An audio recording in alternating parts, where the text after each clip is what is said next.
Vous, derrière vos écrans, pour la poursuite de cette nuit des idées en direct de l'Institut français d'Athènes, une 6e édition particulière en cette année de pandémie où nous ne pouvons vous voir, cher public, dans la salle, mais où nous allons malgré tout maintenir le lien. Donc nous attendons vos questions, vos réflexions tout le long de ce débat. Proche au pluriel, c'est la thématique de cette nuit des idées. Et pour cette table ronde qui démarre, il s'agit de débattre justement de ce qui rapproche ou éloigne les hommes et les femmes dans nos sociétés aujourd'hui. À l'heure du mouvement MeToo et des récents scandales et révélations de violences sexuelles et pédophiles dans le monde de l'art ou de la politique, où en sont les combats pour l'égalité, la domination masculine et plus encore où en est la société traditionnelle binaire? Y a-t-il encore un sens d'ailleurs de diviser le monde en deux, le masculin et le féminin? Je suis journaliste à RFI, Muriel Mahalouf, et j'ai le plaisir d'animer ce débat avec à mes côtés Olivia Gazalet, professeure de philosophie, cofondatrice des Mardis de la Philo, auteure du mythe de la virilité, un piège pour les deux sexes. À côté d'Olivia, bonjour, Nikos Panayotopoulos, professeur de sociologie à l'Université d'Athènes.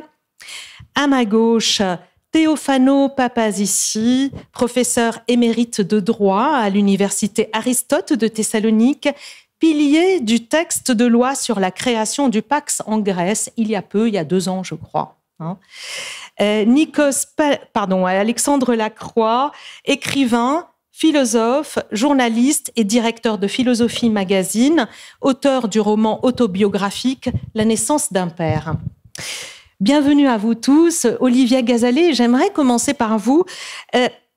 Pourquoi et comment vous avez eu envie comme ça de vous pencher sur la virilité dans un essai conséquent, 500 pages, un essai qui est sorti d'ailleurs en même temps qu'a démarré le mouvement MeToo, c'est ça?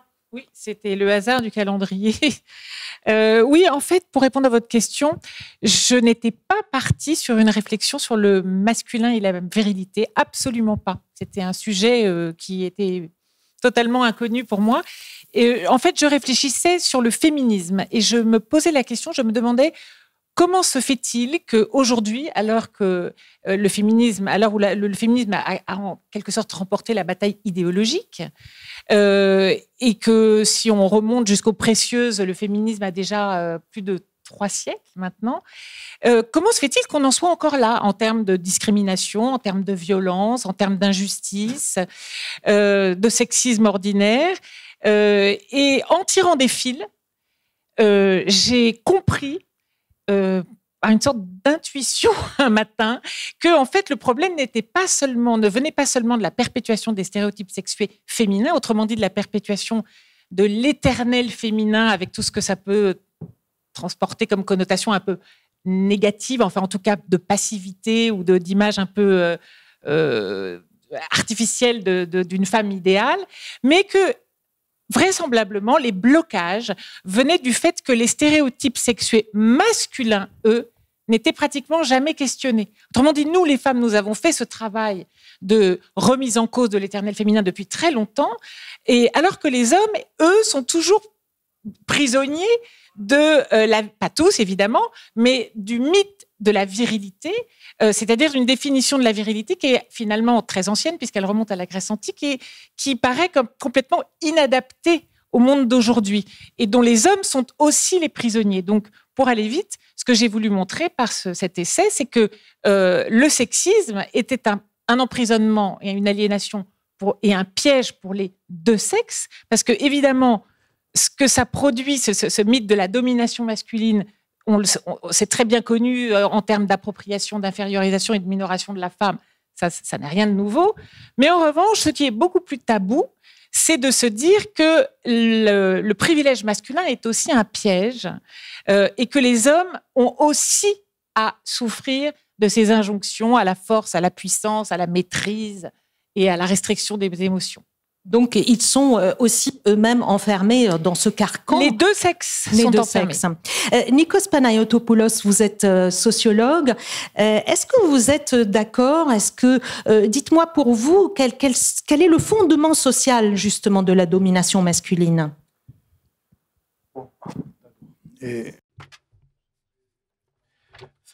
Cette invitation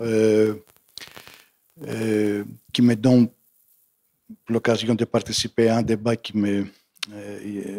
reste toujours d'actualité. Et puis je dois aussi t'avouer d'abord que j'ai beaucoup hésité parce que c'est un thème très compliqué, très difficile à aborder dans un espace, d'adresser à un public très large, quoi, en quelque sorte. Et en même temps, il me semble que c'est nécessaire parce que il faut que tout le monde, il faut rappeler à tout le monde qu'il faut ne pas faire comme si la révolution féministe n'a été en fait accomplie. Donc, je suis là pour cela. Alors, bon, le problème, c'est que pour comprendre la domination masculine, ça m'a donné une passe formidable. Mon collègue vient de dire que finalement, les hommes sont dominés par leur domination, voilà, de quelque sorte.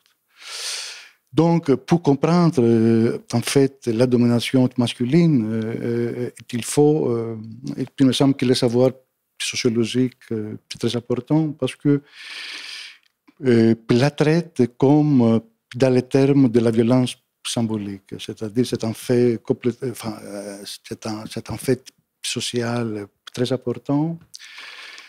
C'est-à-dire qu'il s'agit d'une violence qui est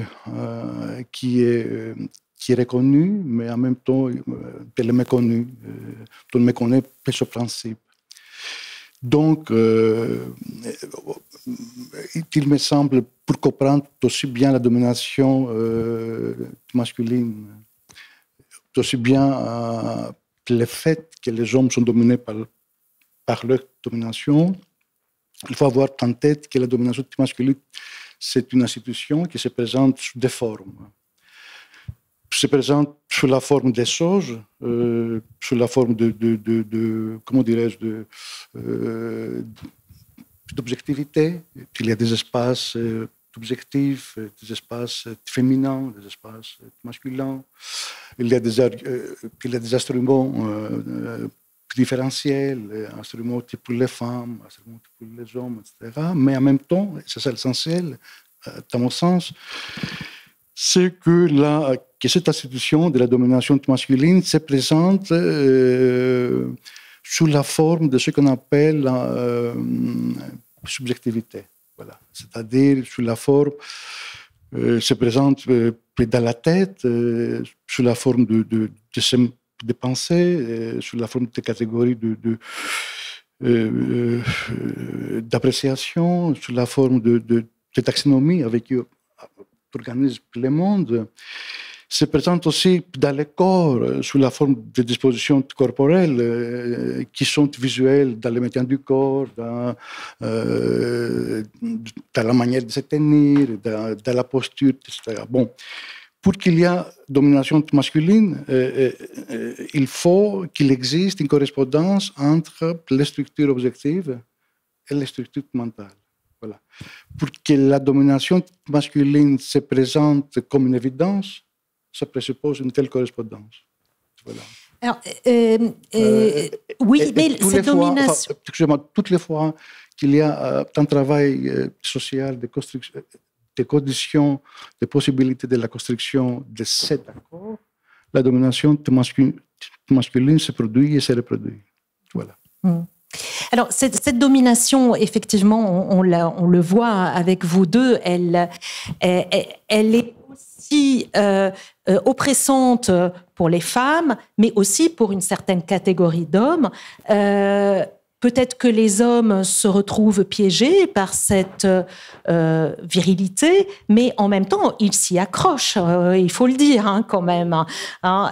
Théophano Papazici, je me retourne vers vous, puisque, comme on l'a dit tout à l'heure, vous êtes un des piliers du texte de loi du Pax en Grèce. D'ailleurs, même le mariage civil est relativement récent, je crois, en Grèce. Il date de 1982. La religion a-t-elle aussi... vous dites dans votre livre, Olivia Gazalet, que la virilité, c'est un mythe et il a été écrit. Ce n'est pas naturel. Donc, il y a un récit derrière et ce récit est aussi religieux. Oui, oui, c'est ça. C'est que il y a des choses, la religion et le droit. Alors, ce qui concerne la religion, les religions monothéistes aujourd'hui, ils nous ont imposé depuis des siècles et des siècles et des siècles. Et l'infériorité de l'homme à côté de la femme, vous savez bien qu'il y a des religions ou dans les églises où il y a encore autre place pour les hommes, autre place pour les femmes. Et puis en plus, ce qui est que dans les lois, ça date depuis le mouvement féministe des années 60 et après, et surtout les modifications des législations de l'Europe et du monde occidental qui ont changé, qui ont imposé l'égalité pas l'égalité des sexes, l'égalité des époux plutôt, puisque ça commençait par là. Parce que, ça vient de Paul qui dit que l'homme est la tête de la famille, alors l'homme était le chef de la famille, il y avait tous les droits la femme n'avait que le droit du ménage, mais ce n'est qu'à partir des 60, les législations ont commencé à se modifier à partir des années 70. Alors, en Europe, par exemple, la première législation était la législation allemande qui a fait la modification à 57. C'était ordonné par la constitution allemande après la guerre. Mais maintenant, toutes les législations ont introduit l'égalité des époux. Et l'égalité des époux et aussi l'égalité des enfants. Et cette égalité, ce n'est pas seulement dans la famille, c'est l'égalité aussi à la succession. Mais à part ça, ce qu'il faut dire, c'est que vous ne pouvez pas arriver à une égalité sociale sans avoir une égalité législative. L'égalité législative existe, mais l'égalité sociale n'est pas encore ici. Vous savez très bien que cette virilité dont vous avez parlé est une virilité qui monte au siècle et des siècles et des siècles. Pensez que dans l'Antiquité, je crois que ça date depuis là, les gens, à cause des guerres, les gens arrivaient quelque part et battaient, après la guerre, ceux qui étaient battus, les hommes étaient assassinés, les femmes étaient violées, et après les femmes étaient prises comme esclaves.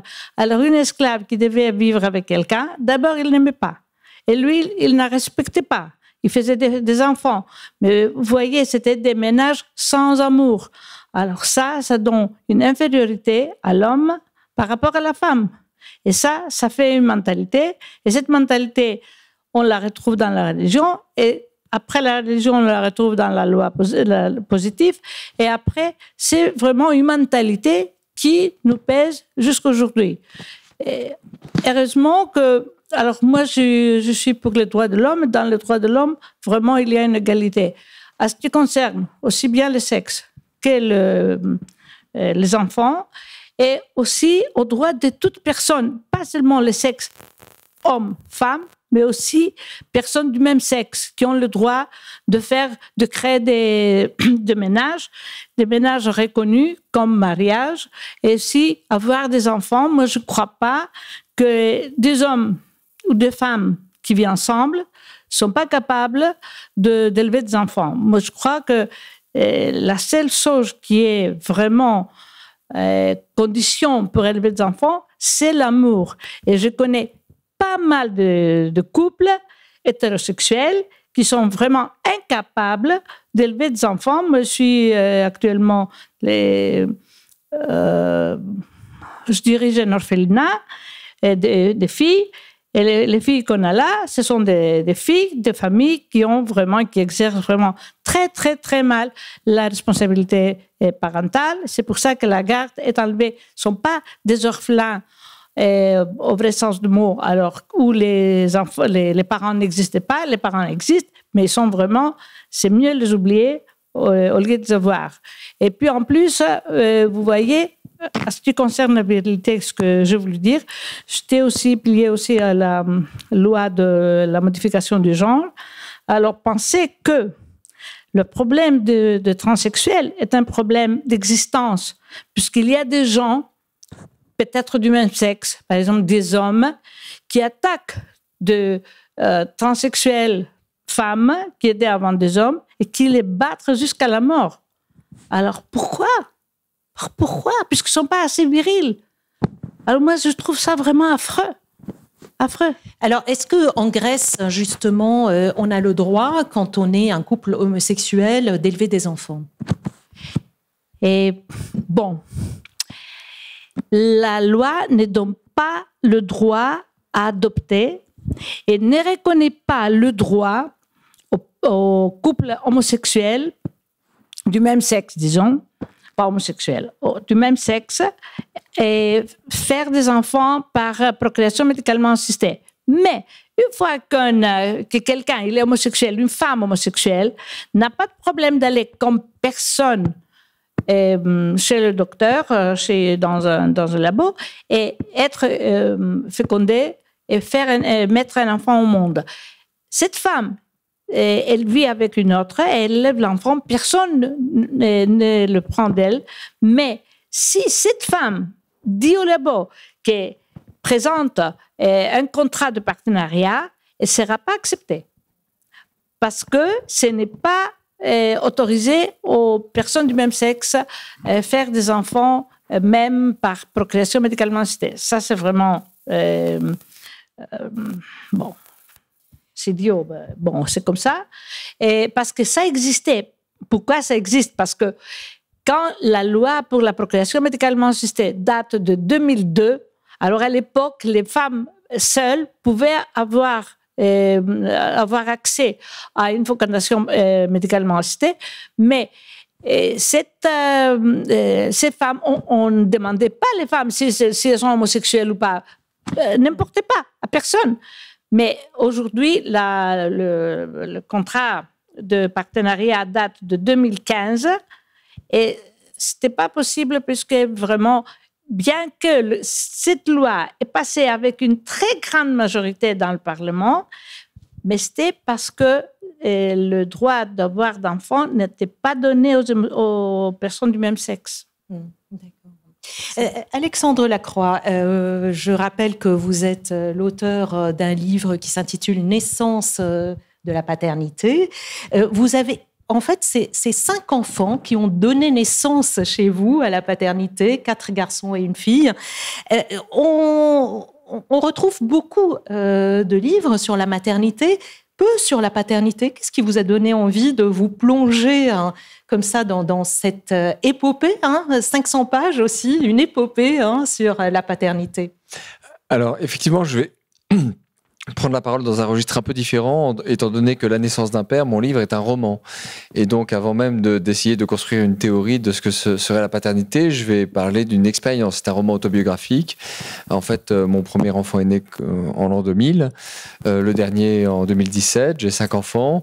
Et j'ai voulu raconter dans un roman cette aventure, en fait, qui consiste à mettre des enfants au monde, mais aussi porter ce regard du père sur la grossesse, la procréation, la naissance, les signes avant-coureurs de la naissance, les changements de couche, les biberons la nuit, les réveils la nuit, les fatigues. Ça m'a intéressé d'essayer de raconter cette histoire qui est aussi ancienne que l'humanité du point de vue masculin. Alors, En l'écrivant, j'ai eu une sorte de sentiment de joie et même d'exaltation parce que très souvent, je me suis retrouvé dans une situation qui est très rare pour un romancier, qui est d'avoir quasiment le sentiment d'être le premier à mettre des mots sur certaines expériences. Le premier en tant qu'homme. En tant qu'homme, oui, parce que en fait, les hommes ont énormément écrit. On peut dire que les hommes sont bavards, non seulement dans les tables rondes, mais également et dans les réunions professionnelles, mais également dans leurs romans. Les hommes parlent d'eux dans leurs romans autobiographiques, mais en fait, ils se décrivent toujours un peu comme des éternels amoureux, des amants disponibles. Il est très rare qu'un homme se décrive lui-même en tant que père, qu'il décrive sa propre paternité. Ça n'arrive quasiment jamais.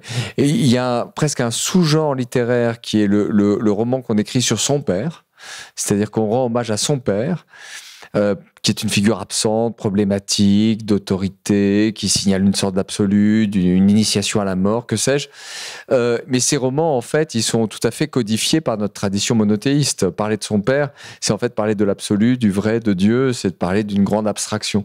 Mais il est très rare que des hommes parlent d'eux-mêmes dans leurs romans en tant que pères, de leur paternité, de leurs enfants, de ce que ça leur a fait à eux, de changer avec une naissance et d'évoluer au contact d'un jeune enfant.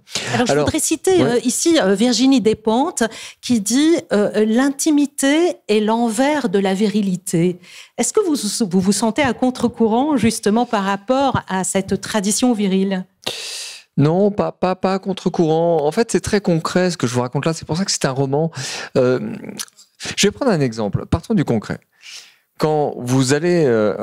les pères sont rentrés depuis une trentaine d'années dans les salles de naissance. Donc, ils deviennent des protagonistes de l'accouchement. Ça n'était pas le cas avant. Quand vous entrez dans cette salle de naissance, enfin quand vous entrez dans une maternité, on pose un monitoring, c'est-à-dire une petite sonde sur le ventre de la mère qui enregistre les pulsations du cœur du bébé. Et puis on suit ça.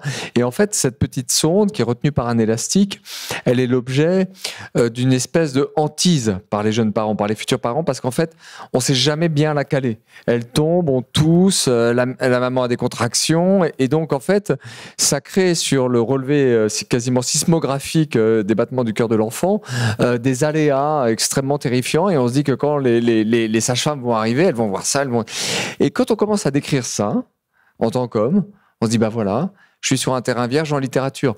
Quand vous écrivez un roman, vous écrivez une scène, par exemple, de rencontre entre un homme et une femme, vous avez sur votre épaule, derrière vous, tous les maîtres. Ils l'ont tous écrit de cette scène.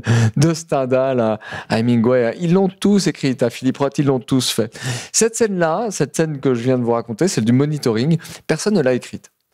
C'est comme s'il y avait là un non-dit. Or, il me semble que si on veut parler des événements intenses d'une existence adulte, le fait de mettre au monde des enfants, ça fait évidemment partie de ces événements parmi les plus intenses. Voilà, donc moi j'ai voulu explorer littérairement et de manière romanesque et par des descriptions assez concrètes un univers qui a été laissé à l'abandon. C'est ce qu'on appelle l'infralittérature. C'est-à-dire, ça n'est pas considéré comme étant digne de figurer dans des ouvrages. En fait, c'est ça. C'est-à-dire, c'est en dessous. Vous vous réveillez la nuit pour faire un biberon, vous changez 10 couches dans la journée. Ça a été mon cas pendant des années. Eh bien, en fait, le changement de couche, ça c'est un autre exemple excellent, je trouve. Pendant 2 pages, je m'amuse à décrire dans le moins détail, mais j'ai voulu vraiment faire comme Francis Ponge avec sa description du cajot. C'est-à-dire, vous scrutez un élément du réel et vous le décrivez avec le plus de précision possible. Eh bien, se décrire soi-même en train de changer une couche, j'ai pas beaucoup d'exemples d'hommes qui l'aient fait. Voilà. Donc, c'était en fait une sorte d'euphorie qui était créée par l'idée d'aller sur un terrain vierge. Alors, si le terrain est si vierge, c'est évidemment dû à ce qu'on vient de dire, à ce que mes prédécesseurs ont dit, même si je m'inscris dans un autre registre, c'est-à-dire dû à une certaine posture masculine qui fait qu'il y a des choses dont on ne parle pas quand on est un homme.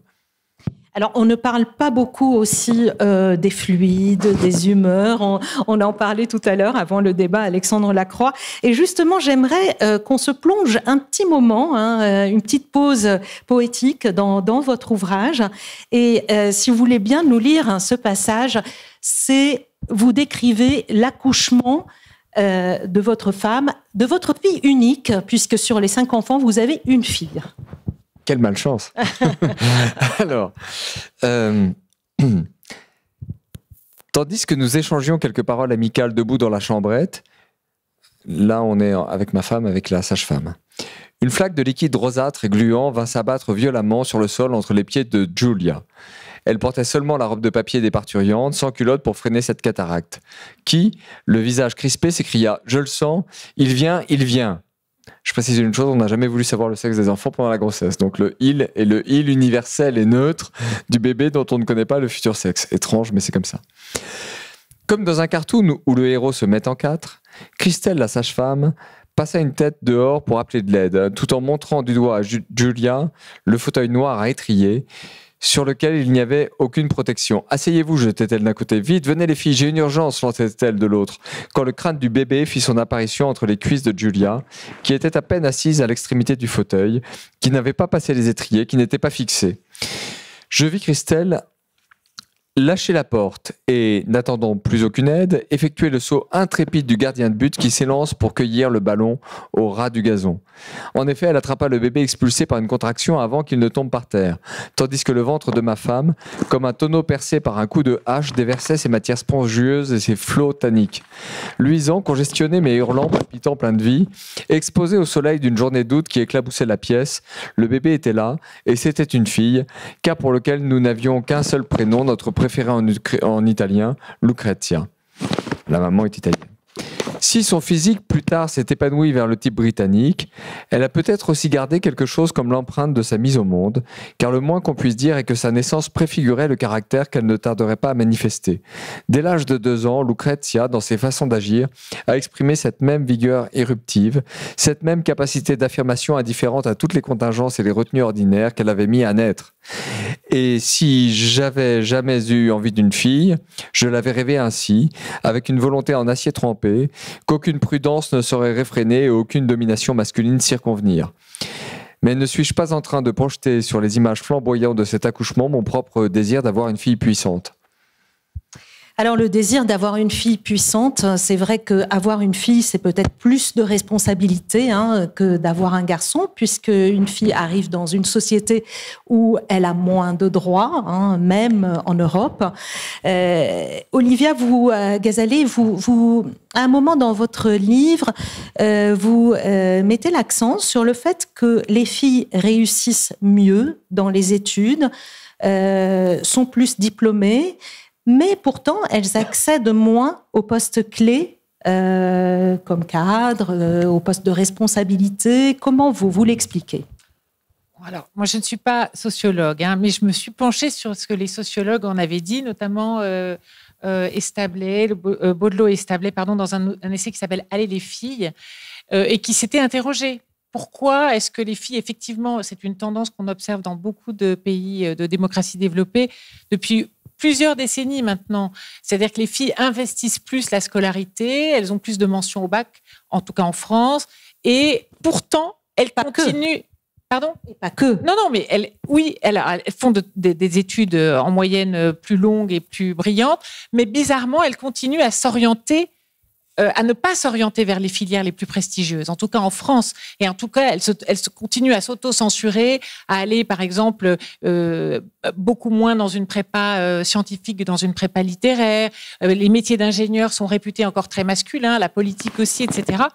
Et donc, il y a beaucoup de facteurs qui peuvent expliquer ça, mais le premier, c'est effectivement la perpétuation de ces images d'Épinal, à savoir qu'une femme est dite douce, bienveillante, empathique, patiente, etc., mais qu'on la juge, en tout cas, on la jugeait, mais ça a imprégné les mentalités jusqu'à maintenant, qu'elle n'a pas d'appétit de conquête, qu'elle n'a pas le goût du défi, qu'elle n'est pas une battante, qu'elle n'a pas la pugnacité dans le sang, pas de sang-froid non plus, encore le sang.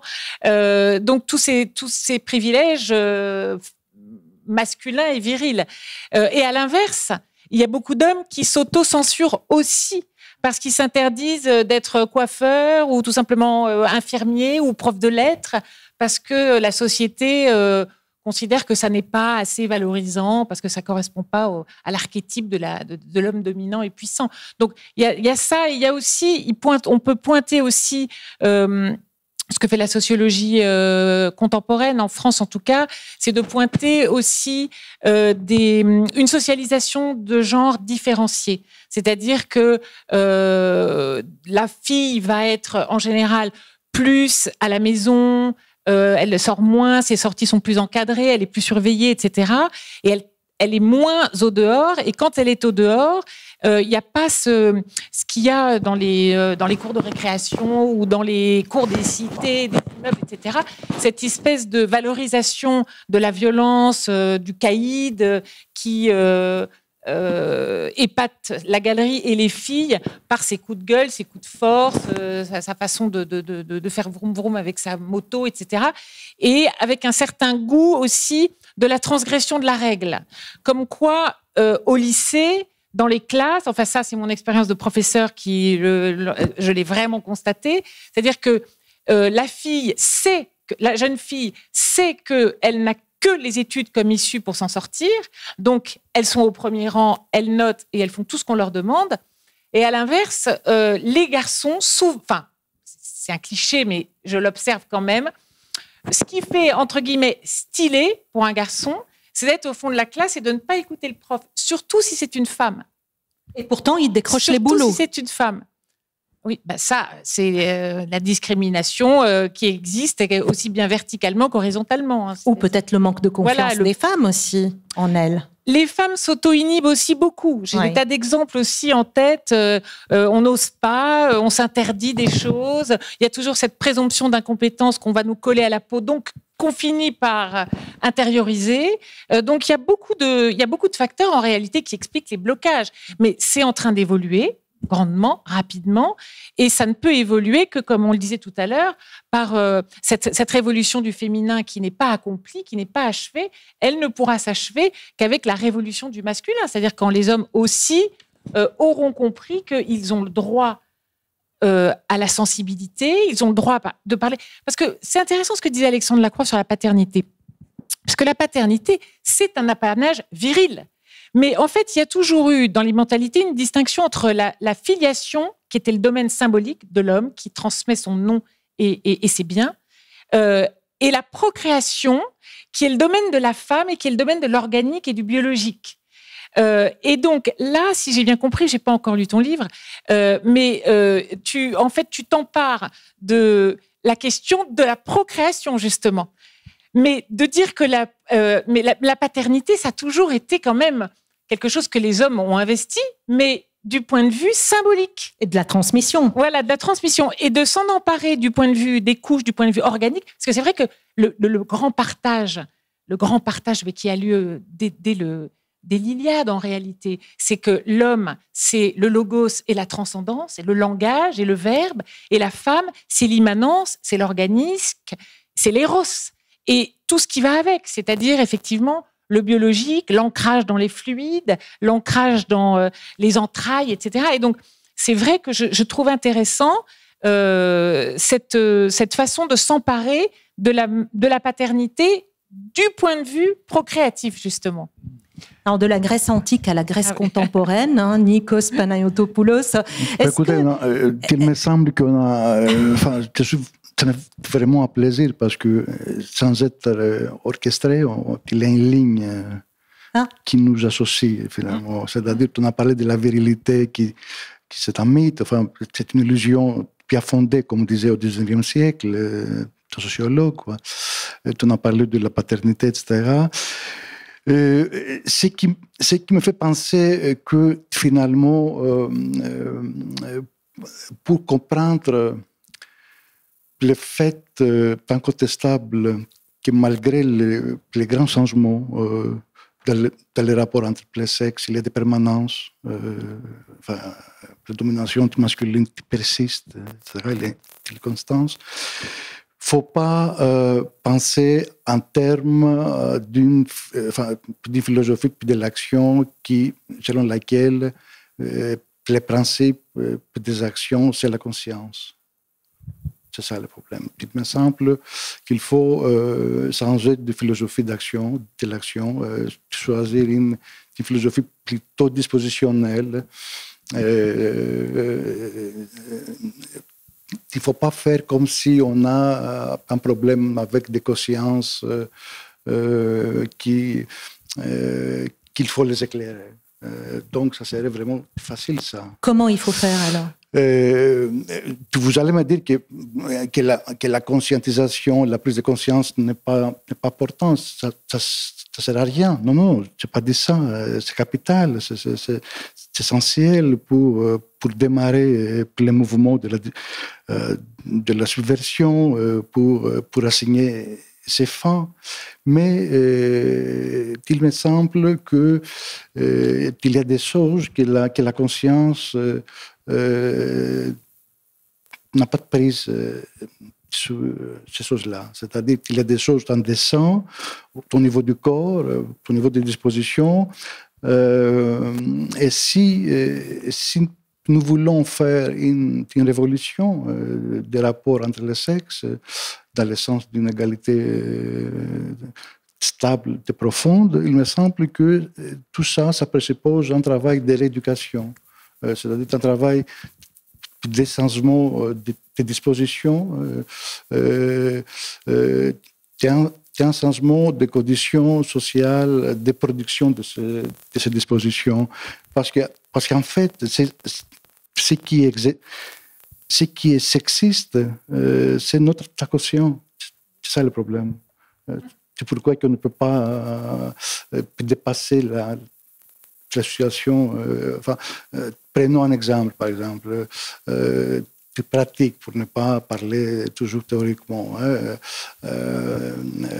J'ai fait des entretiens, j'ai fait des enquêtes sociologiques, etc., dans des régions, pas seulement de la région athénienne, mais dans des régions, dans la campagne, quoi, etc. Bon.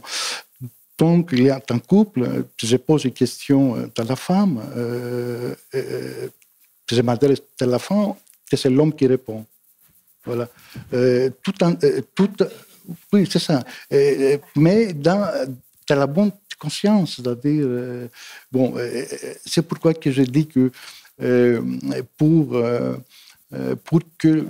que le mouvement féministe devienne vraiment efficace, il faut plier un travail de la diffusion de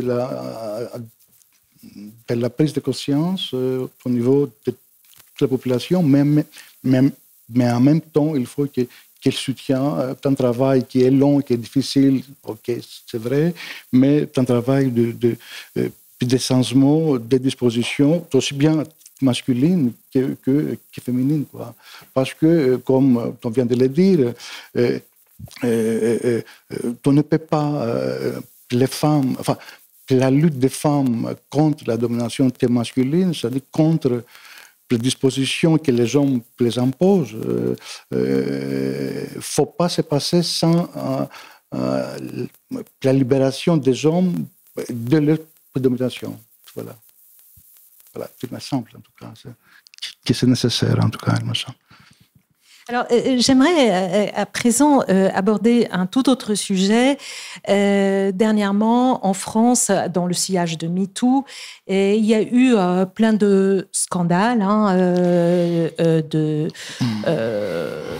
des livres qui ont été écrits sur des drames pédophiles. Je pense au livre Le consentement de Vanessa Springora.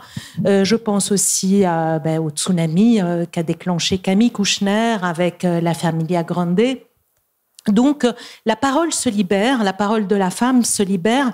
Est-ce qu'il en est de même aujourd'hui en Grèce, Théophano Papazici?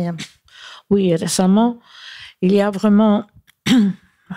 ça a commencé par une déclaration MeToo et maintenant, c'est vraiment une vague qui vient et moi, je trouve que c'est bien parce que ça existait toujours. Et c'est surtout maintenant au milieu, dans le monde du sport. des sports. Alors, c'était une femme qui avait le médaille d'or aux Jeux Olympiques à la mer, à la navigation. Je ne sais pas exactement quel sport. Et ouais, je ne me souviens pas. Je ne le connais pas tellement. Et bon, elle a dit qu'à l'âge de 20 ans, je crois, ça remonte maintenant 23 ans, et pendant qu'elle était encore très jeune, même pas 20 ans, elle était violée par un monsieur de l'administration de l'équipage de jeu à l'étranger. Est-ce que c'est nouveau, cette libération de la parole? Et oui, parce que maintenant, comme ça se passe dans d'autres pays, et quand ça commence une question pareille, alors d'autres filles et des familles ou des filles, ils ont avoué qu'ils étaient aussi victimes de violences pareilles. Et maintenant, le problème est que toutes ces filles étaient vraiment des très jeunes filles, même des filles de 11 ans, mais même une femme de 20 ans, essayant de faire une carrière, tout ça, elle s'impose elle est toujours très faible dans cette relation. Et en plus, indépendamment de si elle est faible ou pas, moi je trouve que c'est affreux de la part de l'homme qui a... D'habitude, il a certaines dizaines d'années plus que la fille, et d'essayer, pour une relation corporelle, alors avoir le plaisir d'une nuit ou d'une fois ou 2 fois, parce que parfois il y a une séduction qui a duré, qui dure, puisque les enfants n'osent pas parler. Et puis récemment, on a écouté aussi un qui était accusé dire que c'était pas un viol, c'est pas une violence, c'était on avait une affaire, un enfant, un homme qui avait presque 30 ans ou quelque chose comme ça, je me souviens exactement, avec une fille de 11 ans. Alors, tu ne peux pas avoir une affaire avec une fille de 11 ans. Alors justement, en France, on a décidé d'instaurer pour la première fois un âge seuil de 13 ans pour le rapport sexuel, en dessous duquel c'est un crime. Est-ce suffisant, 13 ans, Olivia? Parce que ça a déclenché quand même beaucoup de commentaires. Je trouve que 13 ans, c'est très jeune. Enfin, mais au-delà moi, je trouve que bon, c'est très important de parler d'inceste et tout ce que vous venez de dire, en fait, ce qui a été terrible jusqu'à MeToo, c'est qu'en fait, il y a eu une combinaison de culture du silence imposée à la femme. C'est quand même femme, tu ne parleras pas, ou ton silence est d'or. C'est quand même la première vertu de la femme depuis la philosophie grecque, c'est de se taire. Il y a eu aussi l'impunité des coupables et la culpabilisation des victimes. Et quel que soit leur âge, ce qui est systématique, c'est que la faute, en fait, se retourne toujours contre la victime, en fait. Et c'est pour ça qu'elle ne parle pas. Il y a cette idée. Et ça, cette culpabilité originelle de la femme, elle a des origines très lointaines. Parce qu'évidemment, on peut remonter jusqu'à Ève et avant Ève, Lilith. Mais tout à l'heure, vous disiez très justement que la religion et le droit s'étaient conjugués pour asseoir et conceptualiser, théoriser cette hiérarchisation des sexes. Il n'y a pas que ça. Il y a aussi la mythologie, puisque vous parliez d'inconscient. Donc, ces figures de mythologie avec d'un côté Hercule, héroïque, etc. Et de l'autre côté, la femme qui est toujours la tentatrice, maléfique, celle qui vient avec ses sortilèges, la sorcière, etc. C'est pour ça qu'elle se fait violer. Elle se fait violer parce qu'elle l'a bien cherché, parce que c'est elle la tentatrice, la sorcière. Et on pourrait ajouter aussi que la mythologie, la religion, le droit, bien entendu, qui a entériné tout ça dans le droit, et le poids de la biologie et de la médecine. Et notamment, on peut parler d'Aristote, parce que Aristote, c'était le grand philosophe, mais aussi grand savant, et bien au-delà de l'Antiquité, parce que la médecine aristotélicienne, elle est encore en germe dans la médecine du 19e. Donc, avec cette idée que une gestation qui débouche sur un bébé de sexe féminin, c'est un échec de la gestation. Il s'est passé quelque chose pour déboucher sur ce que Aristote appelle un monstre. Hein. Un monstre, c'est une fillette. C'est quelque chose qui ne devrait pas arriver. C'est un accident, en fait. Un accident de la gestation. Donc, vous voyez que tout ça, évidemment, dans les inconscients, ça a cheminé pendant des siècles à tel point que ce qu'il faut bien comprendre, c'est que toutes ces constructions, qui sont des constructions, puisqu'elles sont, comme on le dit, gravées dans le marbre de la mythologie, de la religion, du droit, etc., ça a fini par passer pour des évidences naturelles. Cette infériorisation des sexes passe pour naturelle, alors qu'elle est entièrement construite. Moi, je ne dis pas que les différences naturelles n'existent pas. Je vois bien qu'un homme est un homme, avec évidemment toute la question des intersexes au milieu. Ça, c'est encore un autre débat. Mais il ne s'agit pas de nier la différence des sexes. Il s'agit de contester la hiérarchisation des sexes. C'est pas du tout pareil. C'est ça qu'il faut répondre, parce que j'entends encore aujourd'hui beaucoup de gens qui disent « Oui, MeToo, les féministes, elles veulent prendre le pouvoir, elles veulent être au-dessus d'elles. » C'est pas ça le débat. Le débat n'est pas là. Le débat, ça n'est pas... Ça a longtemps été... Et c'est pour ça qu'on s'était un peu enfermé là-dedans, dans les questions de genre, justement. C'est-à-dire les questions d'identité. Qu'est-ce qu'une femme, qu'est-ce qu'un homme? Mais ça, c'est une question philosophique. C'est une question qui engage nos croyances personnelles religieuses, qui engage la biologie, le cerveau, qui engage les questions de biologie, d'hormones, etc. Alors que la question de la hiérarchie, c'est une question politique. Et ça, c'est une question simple. C'est-à-dire qu'on a posé que l'homme était supérieur et qu'il avait donc plus de droits que la femme, qui était l'être inférieur. Et donc, c'est ça. Et MeToo n'a fait que dire « Oh, on voudrait dire que quand on se fait violer, on n'y prend pas de plaisir. » Ou dans certains films, peut-être, mais ce sont des fantasmes qui sont mis en scène. Dans la réalité, une femme qui se fait violer, c'est un traumatisme. Donc, il faut... on a trop entendu aussi des gens qui ont critiqué MeToo en disant, en prenant les excès de MeToo en avant, notamment les excès qu'il y a pu avoir avec Balance ton porc, parce que Balance ton porc, c'était nominatif. Donc c'est ça qui peut être problématique, c'est qu'on balançait quelque chose, donc on ne peut pas se substituer non plus à la justice. Mais de dire « j'ai été violée, voilà ce que ça m'a fait », etc., de manière anonyme, c'était indispensable. Et on voit que maintenant, comme c'est une véritable déferlante, et je me réjouis que maintenant, ce soit effectivement aussi dans tous les domaines sociaux, et que maintenant, ça y est, on arrive à l'inceste, et bientôt, je pense qu'on va arriver aussi de plus en plus à parler des violences sexuelles sur les hommes. Parce que ça aussi, c'est un grand tabou. Une femme, un homme violé, parce que c'est vraiment... il n'y a pas plus infamant. C'est très juste que vous mettiez l'accent sur le politique, Olivia Gazalet. Justement, peut-être qu'on n'arrive pas à évoluer parce que les politiques sont des hommes.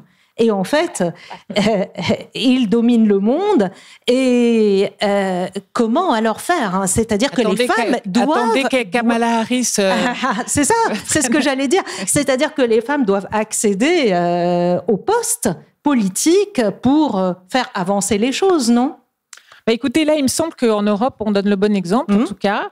Kamala Harris aussi. Donc, on va essayer d'être un petit peu optimiste et de se dire que ça va stimuler des vocations. Mais c'est vrai que tant qu'il y aura il y a des barrages aussi. La politique, c'est un milieu excessivement sexiste. Pourquoi? Parce que le pouvoir est par définition un apanage du masculin. Donc là, l'homme est actif, la femme est passive. Ça, c'est ancré dans les imaginaires. Comme tout à l'heure, on disait, c'est pareil, la philosophie aussi est extrêmement sexiste parce que la femme réfléchit, mais elle ne peut pas penser. Penser, c'est un apanage masculin. Donc, il y a plein comme ça de clichés qui font que, oui, la femme, elle peut être une bonne exécutante en politique, mais prendre des décisions pour le monde, ça demande une pensée sur le monde. Donc, il faudrait qu'on puisse la lui attribuer, cette capacité de penser. Mais, voilà, ça évolue. Il faut le reconnaître. Mais c'est encore, il y a des blocages. Et aussi, comme on disait tout à l'heure, il y a peut-être des blocages sur les fonctions que peuvent occuper les hommes, c'est-à-dire tout ce qui est, on parle du care, de tout ce qui est les fonctions de s'occuper de l'autre, du service à l'autre. Je me retourne vers vous, Alexandre Lacroix, parce que c'est vrai que dans votre livre, c'est vraiment, vous vous emparez du care, en gros, puisque c'est dévolu à la femme de s'occuper de l'enfant, de changer les couches, etc. Est-ce que vous avez cette conscience ? Oui, alors le care, c'est un terme, donc c'est l'idée de valoriser le soin. Ça a été popularisé par une féministe américaine qui s'appelle Carol Gilligan dans Une voix différente. Donc c'est un livre qui date des années 80.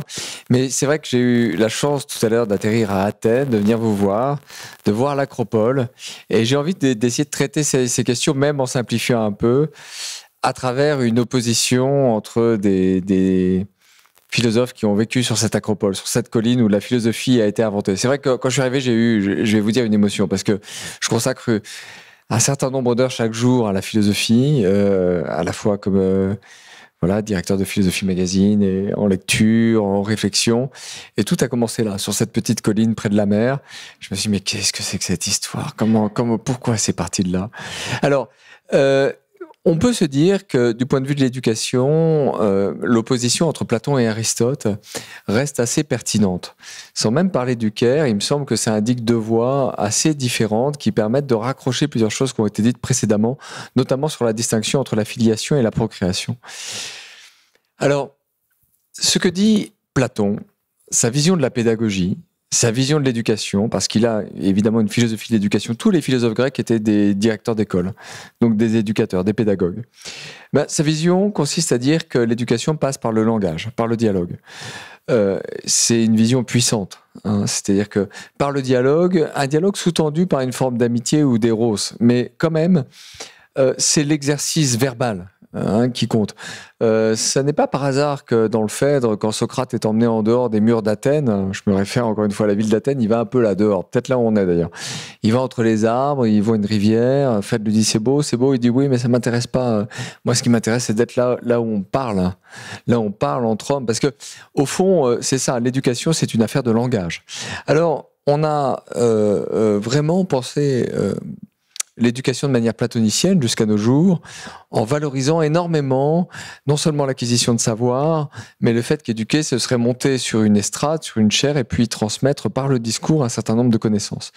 Et puis, dans la poétique, notamment, Aristote instille, à mon sens, quelque chose qui est comme un doute fondamental quant à la vertu du discours dans l'éducation, et en valorisant le mimétisme.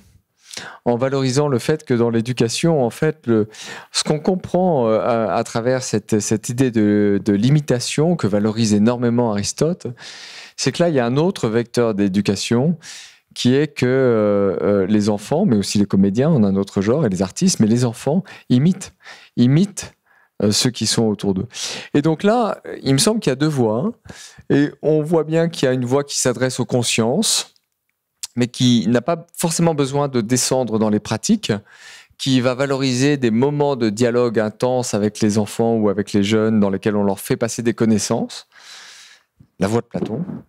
Et puis, il y a une toute autre voie qui indique qu'en fait, c'est tout le concret de nos existences qui va être engagé dans l'éducation, parce que la posture corporelle, la manière dont on se tient, dont on agit avec les autres, est-ce qu'on donne de l'argent ou pas dans la rue à un clochard, est-ce que ce qu'on fait au quotidien, c'est ça qui va être noté par les enfants, qui va être perçu, qui va être vu, indépendamment de ce qu'on dit.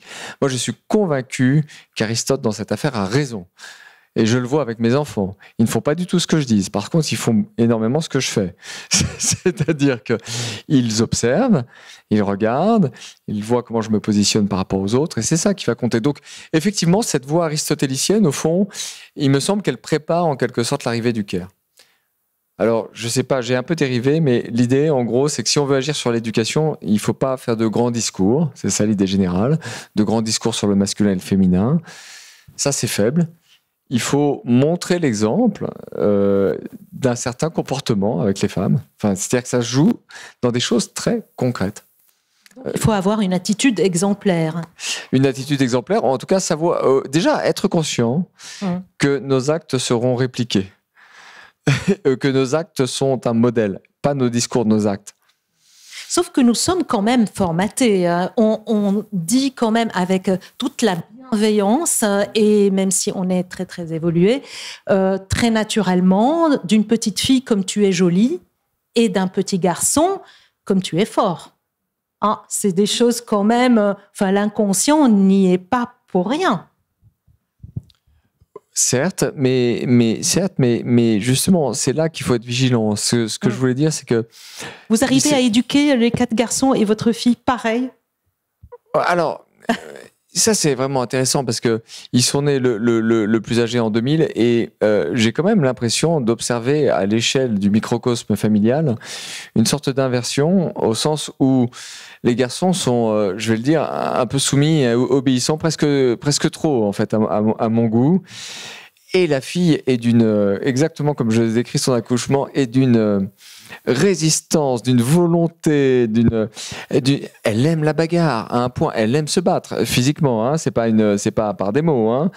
Elle rosse, et je me dis là la révolution est en marche, mais dans le concret de nos existences, c'est-à-dire le 21e siècle sera féminin, ça commence peut-être dans quelques foyers où on voit les filles prendre l'ascendant assez fortement ou prendre les devants. Moi, je vois mes garçons rêveurs, égarés, un peu décollés comme ça, évitant les conflits. On voudrait pas pour autant perdre les garçons, hein. Ce n'est pas l'idée. Voilà. Alors, je me dis, voilà, on est peut-être dans un moment intéressant où les stéréotypes sont déjoués par les pratiques. Voilà, c'est ce que je veux dire. Je dis pas que c'est partout, mais quand même, quand je vois, par exemple, un anniversaire de fille que j'organise pour ma fille, un anniversaire avec 15 petites filles, va mettre la maison, l'appartement à feu et à sang.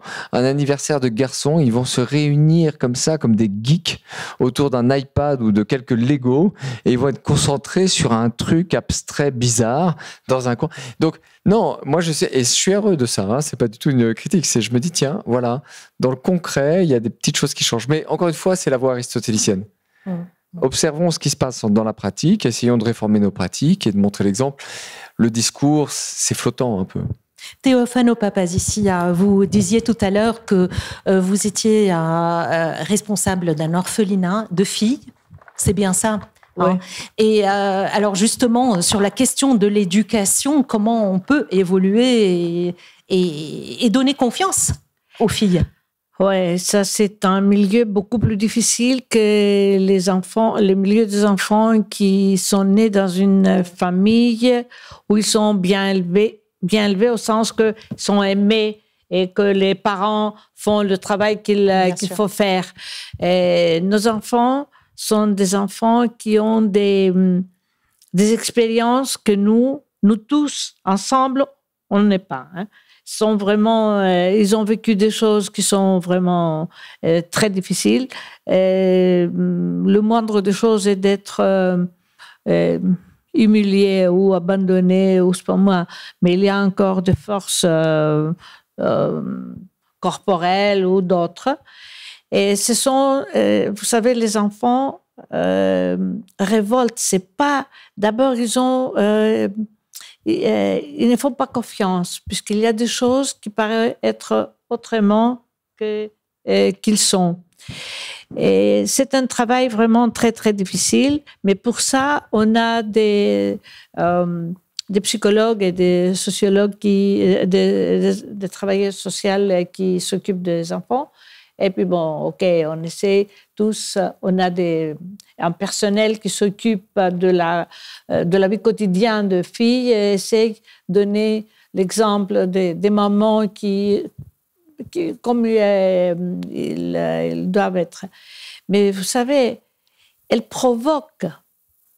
elle provoque en faisant de n'importe quoi. La question est que ce qui m'étonne, c'est que elle provoque en attendant être punie. Et nous, on ne punisse pas parce que c'est pas possible. Tu ne peux pas punir. Tu essaies d'expliquer. Mais ça, ce n'est pas toujours assez. Pourquoi? Puisqu'ils ont un exemple derrière la tête, c'est l'exemple des parents qui étaient violents. Et ça, et parfois, elle attend que alors si une fait une chose, les autres attendent qu'elle sera punie comme eux, elles étaient punis à la maison de ses parents. Vous savez, le problème est de créer une mentalité, pas seulement aux orphelinats, mais en général, créer une mentalité des personnes qui reconnaissent le droit de l'autre d'être autre que nous et que dans le cadre de la loi, bien sûr, et créer une société de confiance. Parce que ce qui n'existe pas dans le cas, par exemple, de la violence des enfants, de la séduction des enfants, que ce soit des filles, que ce soit des garçons, ce n'est pas la confiance des victimes par rapport à la société, ou des familles de victimes par rapport à... Il n'y a pas de confiance des victimes par rapport à la famille, ni par rapport à la société, ni de la famille à la société. Et cette humiliation, que même quand on ne l'exprime pas, on l'a dans la tête, parce qu'on est éduqué comme ça. On est éduqué de dire « Ah, le bon c'est ça c'est mauvais ». Mais pourquoi ça t'est arrivé? Parce que tu n'as pas été un bon enfant. Et ça fait vraiment le victime de ne pas s'exprimer, de ne pas dire ce qui lui était arrivé. Et puis en plus, c'est la confiance qui est traumatisée. Parce que d'habitude, les gens qui sont des violeurs ou des séducteurs ou je ne sais pas moi quoi, ce sont des personnes de confiance. Soit dans la famille, soit dans le milieu du sport, soit dans le milieu de l'école. Vous voyez des instituteurs ou des gens des traîneurs, ou je ne sais pas moi qui, ou des membres de la famille, ou des parents en général. Ça ne signifie pas qu'on va vivre seul ou sans aller à l'école ou sans faire de sport, mais il faut toujours faire attention. D'abord, pour moi, il y a aussi une autre question. Pourquoi ces personnes qui font ça, ils le font? Qu'est-ce qu'il a dans sa tête, la personne qui viole un enfant? Que ce soit un enfant, que ce soit un garçon, que ce soit une fille. Quelle est la satisfaction? Quelle est la satisfaction? Ou le fait qu'il puisse se le permettre. Finalement, c'est un cadre aussi qui fait que oui. C'est possible. Alors justement, le fait que la parole se soit libérée depuis un certain temps, je me tourne vers vous, Nikos Panayotopoulos, pardon. Est-ce que c'est aussi parce qu'il y a un cadre aujourd'hui qui permet aux victimes de dire les choses? Est-ce qu'il y a un cadre qui les sécurise, qui les rassure plus qu'avant, un cadre légal?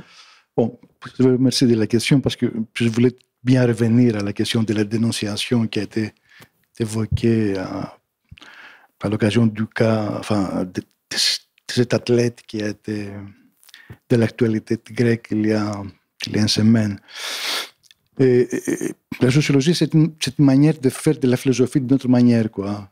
Donc, c'est difficile à parler en termes généraux, quoi. C'est-à-dire les femmes, les victimes, les hommes. Bon, ça me pose un problème pour... Donc, voilà. Prenons le problème de la dénonciation.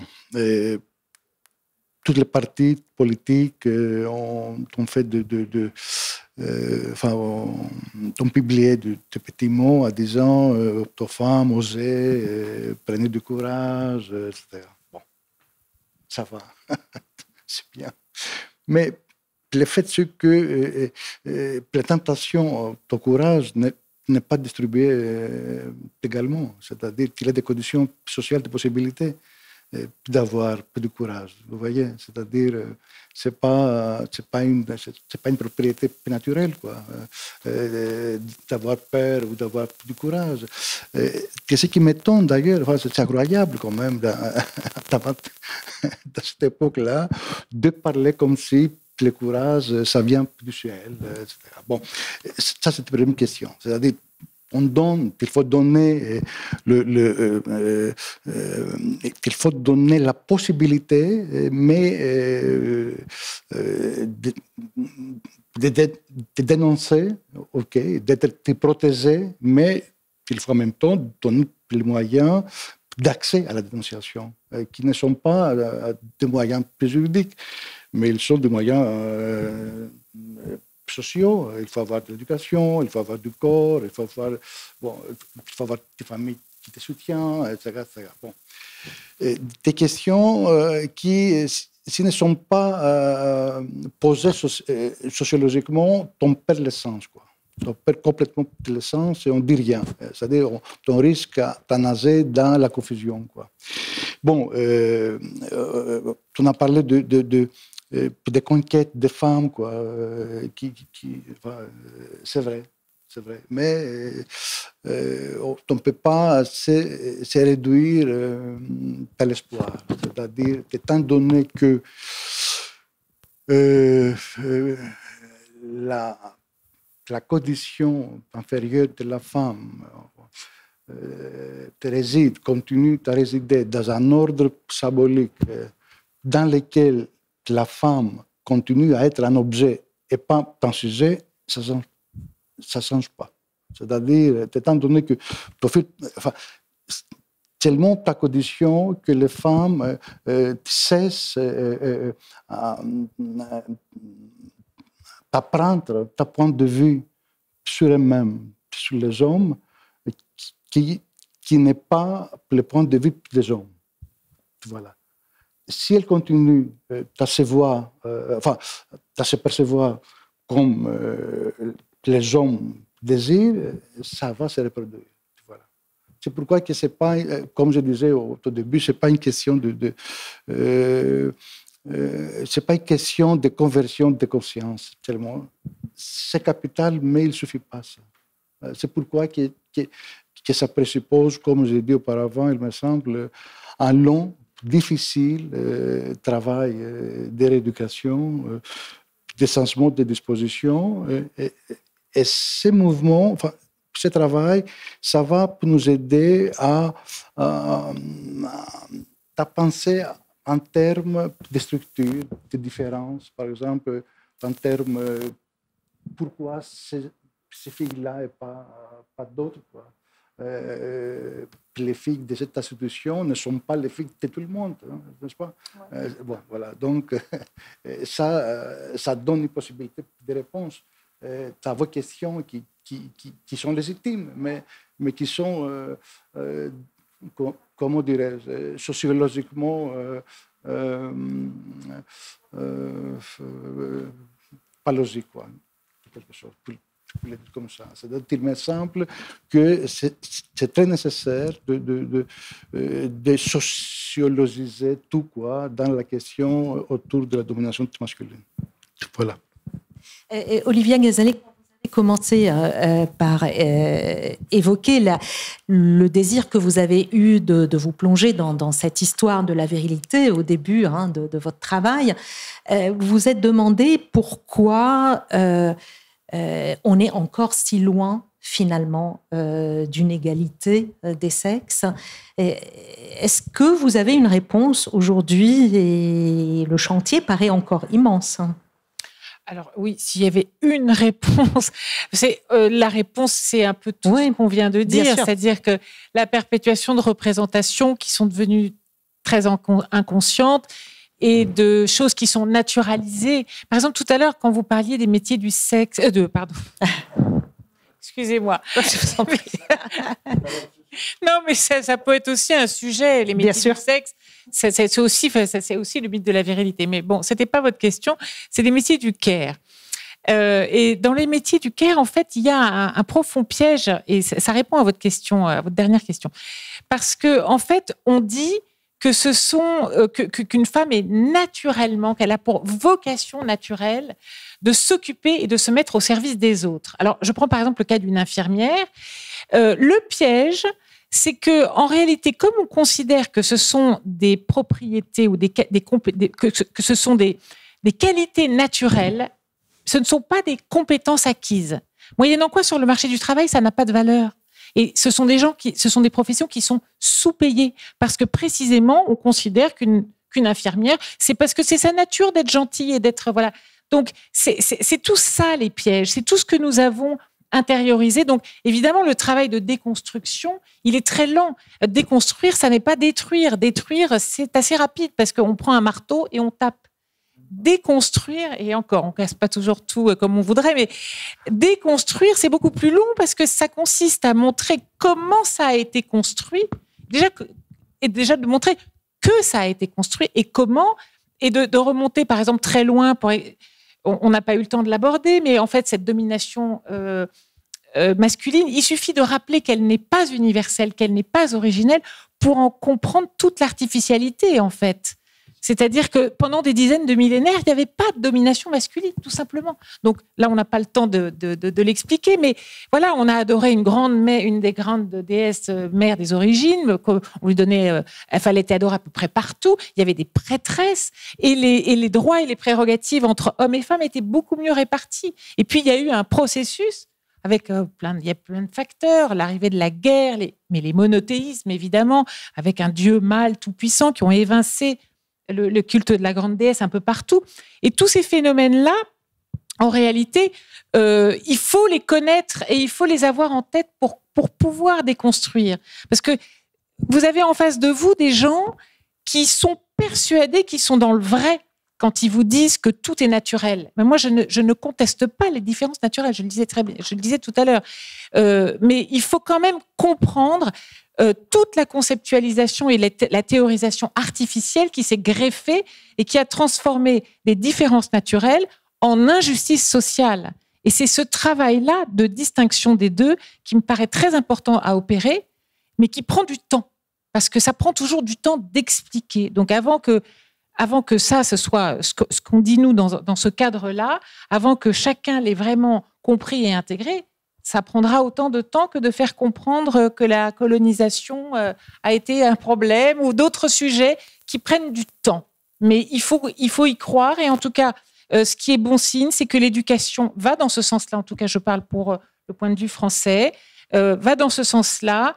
Donc, moi, je préfère être optimiste et me dire qu'effectivement, les choses vont évoluer, mais elles ne peuvent évoluer que par la culture, que par la transmission et que par la pédagogie. Et par l'attitude. Et par l'attitude, bien sûr. En fait, ce qui est en jeu ici, c'est aussi une certaine conception de ce que c'est que l'autorité. Et en fait, si on s'attarde un petit peu sur le concept d'autorité, c'est un concept mystérieux, l'autorité. Quelqu'un qui a besoin d'être violent, par exemple, pour être obéi, de faire des menaces, de frapper, d'injurier, de hurler. C'est quelqu'un qui n'a aucune autorité. Il n'a pas d'autorité.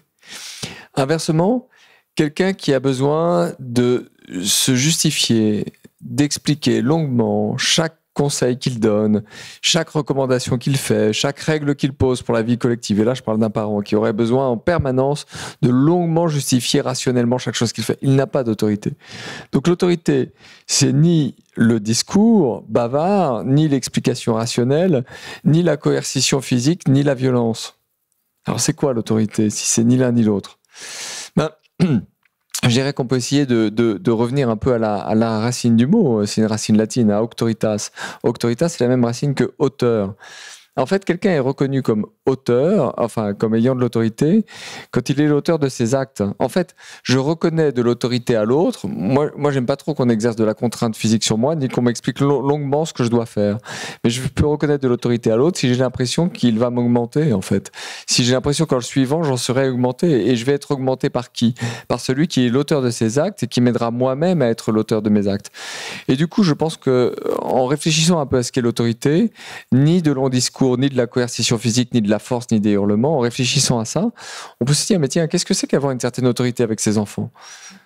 Leur indiquer, c'est leur indiquer une forme de liberté. En fait, c'est ça, c'est leur indiquer qu'on peut penser par soi-même, leur indiquer ce que c'est que d'être majeur, c'est-à-dire de ne pas être un mineur, d'être l'auteur de ses pensées et de ses actes. Au fond, on revient à cette question de l'éducation par l'exemple. Il ne s'agit pas d'être exemplaire en toute chose, mais simplement, je pense qu'il faut complètement déconstruire la figure du père comme détenteur de l'autorité, coercitive, violente, verticale, descendante. C'est pas ça l'autorité. L'autorité, le père qui gueule, il n'a aucune autorité. Le père qui met des claques, il n'a aucune autorité. Sans même parler des parents qui commettent des viols ou des... Non. Celui qui a de l'autorité, c'est celui qui indique une voie dans laquelle on va être libre. Alors, ce que je trouve d'ailleurs formidable dans votre livre, déjà le titre, Alexandre Lacroix, puisqu'il y a naissance dans le titre, naissance d'un père. La naissance d'un père. Oui. Alors, en fait, vous donnez naissance à des enfants, mais eux-mêmes donnent naissance chez vous aussi au père. Ouais. C'est réciproque.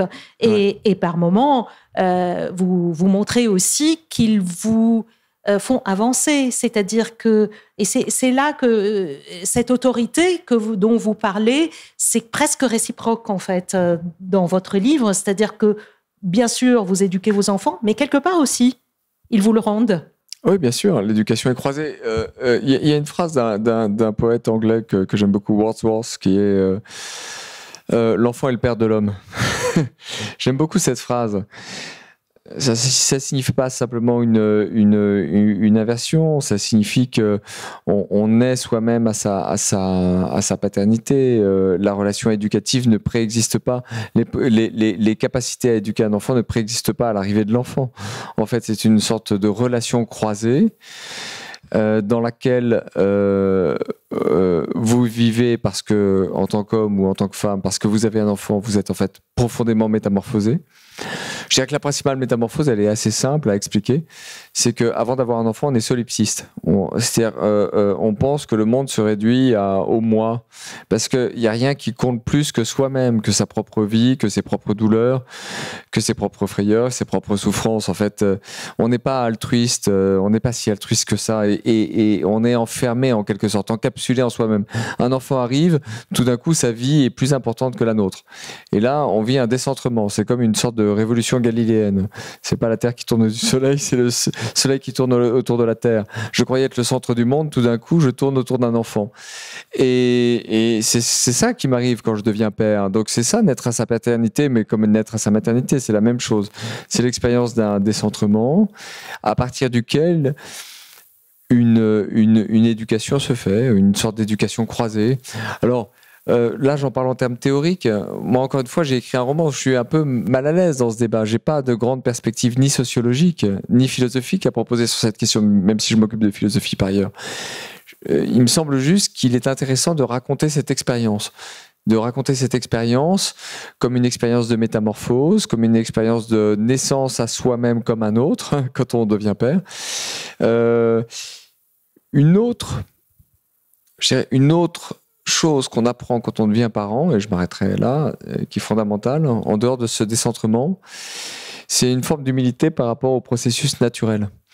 À partir du moment où de la conception, quand l'enfant grandit dans le ventre de la mère, les choses nous échappent grandement, à la fois le temps de la gestation, 9 mois, ce qui se passe à la naissance, le risque d'un handicap, les risques de maladie. En fait, on se remet entre les mains de la nature. Donc on est non seulement dans une forme d'humilité par rapport à l'enfant, mais dans une forme d'humilité par rapport à des processus sur lequel on n'a aucune prise, aucune maîtrise. En fait, on redécouvre quelque chose qui est assez grec, qui est le sens du destin. Alors, ce sera le mot de la fin. Et peut-être, d'ailleurs, je dirais que revoir ce qu'est l'image du père et cette humilité dont vous parlez, peut-être qu'elle fera avancer aussi les relations hommes-femmes, puisque cette image du pater dominant, on est peut-être en train de la dépasser un peu pour le bien de chacun, pour les hommes et les femmes. Merci à vous quatre. Merci à vous. Merci à vous. Merci.